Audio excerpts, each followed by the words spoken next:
Although there is not one brand responsible for developing my love for watches, NOMOS has to be one that is on a short list that really ignited the fire. Their minimalist designs are often the leading aspect that jumps out for those who are maybe only investigating on the service level, yet it quickly evolves as you look at their attractive in-house calibers. In this video though, we'll take a look at a new watch from the brand that delivers on these typical attributes that people just know from the brand with the new Tangente NEOMATIC in platinum gray, a watch that celebrates 30 years of the Tangente model family. So let's take a closer look.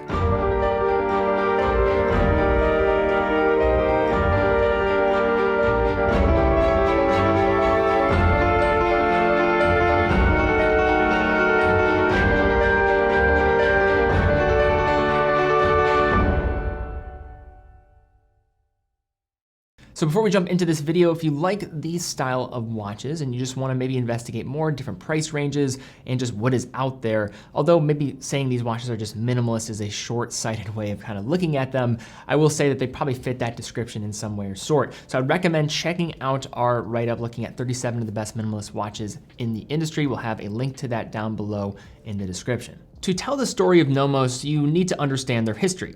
It is one that is not as long as other century-long makers. However, in turn, it has made their rise just more impressive as a result. NOMOS was officially registered in Glashütte, Germany in 1990, only 2 months after the fall of the Berlin Wall, with its first collection of watches being debuted in 1992.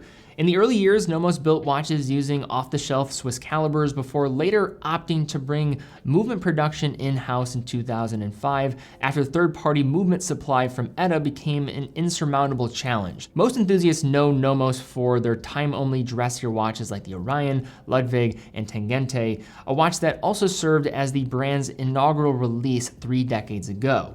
Today, the collection of Tangente models is large, spanning from the more basic hand-winding variants starting at under $2,000 all the way up to around $5,000 for the more complicated and water-resistant Tangente Sport NEOMATIC 42 date. The new Tangente NEOMATIC references we have here today split the difference nicely, offering one of NOMOS's impressive in-house automatic calibers with the DUW 3001 paired with the traditional Tangente format and is offered in 2 different size variants. The new 35mm reference, 189, and then the 39mm reference, 144, both of them being priced at different ranges, but for significantly less, you then can also get solid case back versions. But we'll talk about the movement, why I think it might be better to go for it all out. Digging into more of our overview, we'll start with the wearing experience presented by both of these watches.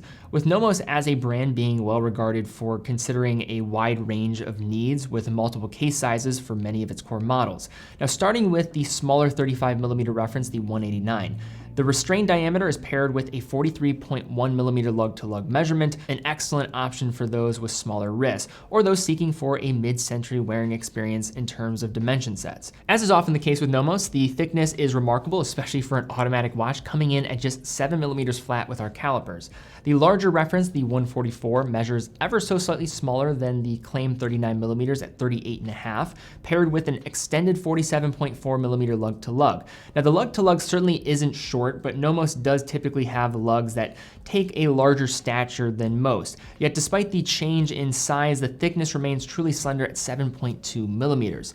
Both the watches were slightly larger than their case size, with the 35 wearing closer to that of a 36.5 to 37mm watch, and the 39 wearing closer to that of a 40mm. Like many NOMOS models, both of these watches come standard with fantastic shell cordovan leather straps, exhibiting the typical glossy sheen found from the material, with an 18mm for the smaller variant and 19mm for the 189. If you're unfamiliar with NOMOS straps, they are manufactured in Germany, and if you are a leather enthusiast, you know the reputation associated with genuine shell cordovan, coming from the posterior membrane from a horsehide, with the leather actually being sourced here from a US tannery, Horween in Chicago. Moving over to the case architecture and finishing presented by these 2 models, we have essentially the classic Tangente case shape with an almost perfectly round central case with vertical flanks and a simple slender bezel, presenting a 90-degree angle at its circumference. At both ends, narrow, almost wire-style lugs extend straight out from the case before sloping down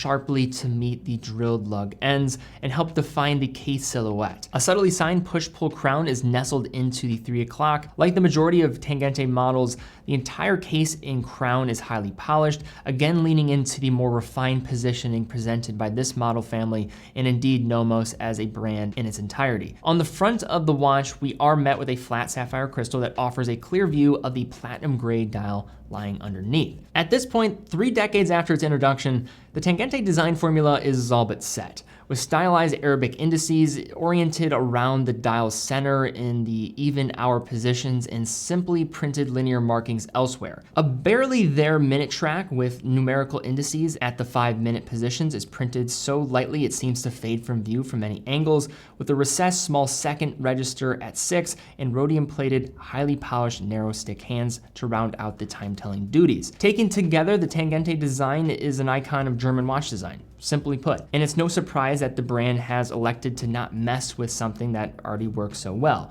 What is novel here is the color, with each of these references sporting a dial plated with rhodium, offering the platinum gray color. Just to note, this is not true platinum, that acts as this model's namesake feature. The effect is subtle, appearing completely matte in color with the slightest element of granular texture when viewed under the macro lens. NOMOS Glasuta and Neomatic are printed at noon, with the Neomatic appearing in a restrained golden shade that helps to add just a bit more visual interest to what is overall a really restrained dial presentation. Despite the understatement taking place on the front of the watch though, a simple 180 turn reveals one of the biggest reasons to look in the direction of this new model, and that is the in-house automatic caliber produced in Glashütte, Germany with the DUW 3001. Again, after trouble sourcing ETA movements to power its growing collection of watches in the early 2000s, NOMOS jumped into the world of in-house caliber watchmaking in 2005 with the Alpha Manual, a hand-winding caliber mirroring the architecture of the Pizou 7001, except was made within NOMOS's own facilities. In years since, NOMOS has developed a now broad offering of in-house calibers, including some intriguing complications, earning a reputation as one of the least expensive brands to look into if you are going for that independent watchmaking ethos. The caliber DUW 3001 included in both of these references is NOMOS's ultra-thin automatic caliber, also featured in many other Neomatic models, coming in at 3.2 millimeters, including the automatic winding rotor, making the impressively slim overall build of these two watches possible. In terms of specifications here, we're looking at 21,600 vibrations per hour, 3 Hertz, hacking stop in the second hand when you pull the crown to the farthest position, and have a 43-hour power reserve. Now the big move here though too is NOMOS's swing system, which is the brand's name for its proprietary escapement, which is claimed to be among the most efficient calibers on the market, along with the level of adjustment, with each of these calibers adjusted in 6 different positions at the factory. With that in mind, and speaking anecdotally to the accuracy of these two examples, good news is they were running very well. On the 35mm reference 189, you're looking at -3 to 0 seconds a day and testing across those 5 positions. And then with the other reference, you're looking at -3 to +6 seconds a day. Like some other offerings from NOMOS, the buyer does have the option of choosing between this exhibition case back or the standard solid case back, which then offers optimal engraving, just free of charge, so that's very nice to see. And while it is a nice touch, I just feel like the DUW 3001 is one of the better looking movements that you're going to find in this price segment. Although it might not have that extended power reserve, I just feel like when you're able to flip this watch around for, say, around $3,000 and show this to somebody with that further enhanced kind of look with the Glashütte waves across the central bridges, with heat-tempered blued screws and touches of polishing, you also get that signed skeletonized bidirectional rotor that just exhibits its own waves. It does pop when you flip this thing around, and it's not going to look like just your standard ETA movement, which is usually what's going to occupy many of these watches, or you have the really utilitarian look that comes from brands like a Tudor with those Kinesi movements. So for several $100s, is it worth the upgrade? I'll leave that up to you, but that is my take on just these movements and their looks. But now that we've looked at these watches, I do want to talk a bit more about what my general take is on these new releases from NOMOS. As you guys know, I'm a huge fan of NOMOS and have been for some time. In terms of these newer models, I think the one thing I'll say is it's a Tangente. It's a Tangente Neomatic, and we have seen these before. Some are going to probably say that this is a more sterile offering, even for NOMOS standards that are really looking at kind of a mix of either pops of color, but also really are down to the business when it comes to the design. I have a video looking at more of an in-depth history of talking about the influence of NOMOS, which I would certainly recommend. I actually paired it up with a review looking at the Max bill and kind of putting those two side by side, because I think it's interesting how many people just kind of automatically assume it's an apples to apples comparison when it's not. So I'd recommend checking out that video. But all this is to say that if you look at this watch, you probably know if it's going to be for you or if it's not. It has this minimalist approach and what it's going for, and that might come off as maybe not doing enough. I will say with the Tangente, sometimes with the more printed appearance of the dial, it does not have the same amount of depth as something like the Orion, although this, I would say, is the definitive design for NOMOS. But if you look past the design aspect, let's look at some of the other characteristics. The wearability, because you have these two options, I think will present a wide variety of optionality for wrists out there. If you're, say, under 6.5 inches in wrist size, I'd probably go for the 35mm variant, and if you have a larger wrist above that size, then I would probably go for the 39 or 38.5mm option. And then when looking at NOMOS's movements, I think they're one of the better finished movements, maybe the best finished movements that you're gonna find in this $3,000 price range. I think if you look at the competition, it's very clear that these are well done. It's a nice kind of entry door into the world of independent watchmaking compared to mostly the off-the-shelf movements that you're going to get for this price range. It is going to beat at 3 Hertz, which might be an issue for some. On that sub-seconds, you really can't see that, but I don't have any problem with a lower beat frequency watch movement. I have no problem with that. But the power reserve might be a question for some. We're seeing that there is going to be an expansion now with more of an industry standard, usually going past 50 to 60 hours in many luxury watches nowadays. So I think we do have to say that 43 hours in its power reserve might be falling behind some of the competition if I did have to pick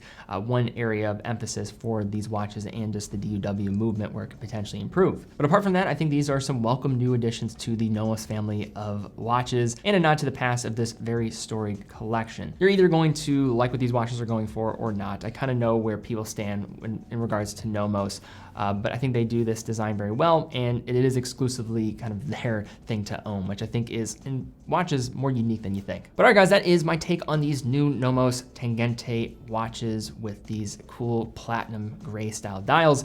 What do you think of these new watches? Do you like them? Do you not like them? Let us know your comments down below. Also, if you enjoyed this video and you found it helpful, please give it a thumbs up, subscribe, and hit the bell icon. Really would appreciate that. Also, be sure to check out teddybaldassarre.com if you're interested in new buying guides, you're interested in our newsletter. Also, of course, an authorized dealer of 30 brands, including NOMOS, on our site, and a new and growing pre-owned section. We're getting new models in every single week, and if you're looking to sell your watch, definitely keep us in mind. But guys, thank you again so much for watching. Be well, and I will see you all very soon.